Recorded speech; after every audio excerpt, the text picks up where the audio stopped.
এরকম করছিল তুমি তুমি সেরা কণ্ঠ হওয়ার পর, এবং আমার এই ম্যাম দেখে আমাদের যে ম্যানেজিং ডিরেক্টর আছেন জানো ফয়দুজ্জা সাগর স্যার গেলেন এগিয়ে, ওর মাকে খুঁজে নিয়ে আসো এক্ষুনি, ওর মা আসেন আপনি আসেন আপনি আসেন আমাকে খুঁজতে যান তাড়াতাড়ি যান তাড়াতাড়ি যান, and he brought her, আর আমি তারপর তো এবং মোহাম্মদপুরে কে আছিস পুরো গ্যাংস্টারের মতন দুইজন, কেউ নাই তাহলে হবে না, তাহলে হবে মোহাম্মদপুরে না। হতে হবে। আচ্ছা কোরালের সময়ের প্রসঙ্গে যদি আসি, কেমন আমার ছিল? তো অন্যরকম একটা ব্যাপার ছিল বিদেশ থেকে এসে দেশে, কারণ আমার কোনো নেটওয়ার্ক ছিল না, কেউ চেনা ছিল না, স্কুল কলেজের বন্ধু বান্ধব ছিল না যাদেরকে বলবো এই সবাইকে বলবি একটু এসএমএস করতে বা সাপোর্ট করতে, মানে ব্যাপারটা এরকম যে ও গ্রাম থেকে শহরে এসে একেবারে একেবারেই তাই। গ্রামের নাম গ্রামে যে থাকবে তার তো এটলিস্ট মানে ওই এসএমএস এর অপশন থাকবে, আমার সেই গ্রাম থেকে শুরুতে এসএমএস এর অপশন একদম ছিল remote না। area থাকতে হবে। হ্যাঁ, আহারে। সো ওইটা একটা ডিফিকাল্ট ছিল, বাট আফটার অল দ্যাট আমি কিন্তু সারা পৃথিবীর প্রবাসী জনগণের প্রবাসীদের ভোট পেয়েছি অনেক বেশি, এখনো তাই বলে, দেশের তো আছেই, সব মিলিয়ে একটা কিছু একটা হয়ে গেল আর কি। এবং সেই বিজয়ের পর প্রবাসী কিন্তু প্রথম পুরস্কার নেওয়া আপনার হ্যাঁ হ্যাঁ, কাতারে channel I music awards music awards, yes. এবং সেবার বোধহয় একই সঙ্গে দুটো ক্যাটাগরিতে বোধহয় পুরস্কার আমি ছিল। পপুলার চয়েস এবং ক্রিটিক দুটোই পেয়েছি। দুটোই পেয়েছিলেন, তো সেই আনন্দটা কিরকম ছিল, মানে সেটা একটু জানবো তারপরে দেখবো আমরা। ও দেখবো, হ্যাঁ কিন্তু আগে শুনে নেই।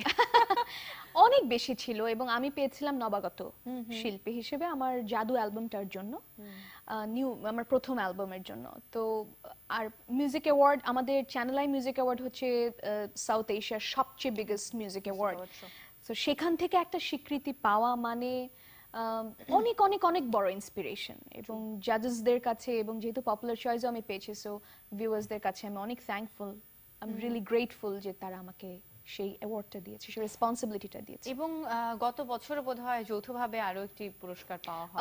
আই থিংক গত বছর আগের বছর, আচ্ছা। হ্যাঁ, ওটা আমি পেয়েছি প্লেব্যাকের জন্য।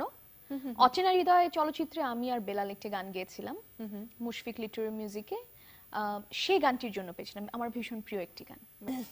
সবচেয়ে ইন্টারেস্টিং হচ্ছে কোনাল নাম হওয়ার পর মঞ্চের এখান থেকে ওখানে দৌড়, ওখান থেকে ওখানে দৌড়। কোনাল আম্মুকে খুঁজছিল কি ওই সময়? মনে হয় এটা খুবই ফেমাস একটা সিন এবং ভাইরাল সিন, এবং মানুষ আমাকে কি এখনো করলেন কোনাল? হ্যাঁ একদমই এরকম, মানুষ এখনো আমাকে খুবই মানে জোক করে এবং এটা নিয়ে অনেক ধরনের তামসা করে, এরকম করছিল তুমি তুমি সেরা কণ্ঠ হওয়ার পর, এবং আমার এই ম্যাম দেখে আমাদের যে ম্যানেজিং ডিরেক্টর আছেন জানো ফয়দুজ্জা সাগর স্যার গেলেন এগিয়ে, ওর মাকে খুঁজে নিয়ে আসো এক্ষুনি, ওর মা আসেন আপনি আসেন আপনি আসেন আমাকে খুঁজতে যান তাড়াতাড়ি যান তাড়াতাড়ি যান, and he brought her, আর আমি তারপর তো এবং সেই সঙ্গে সঙ্গে মঞ্চেও যারা সম্মানিত বিচারক মণ্ডলী দাঁড়িয়েছিলেন প্রত্যেকে কিন্তু আপনাদেরকে ভীষণ ভালোবেসে ভীষণ আন্তরিকতার সাথে আপনাদেরকে আগলে রেখেছেন এবং পুরস্কারের মুকুটটি আপনাদের মাথায় পরিয়ে দিয়েছিলেন।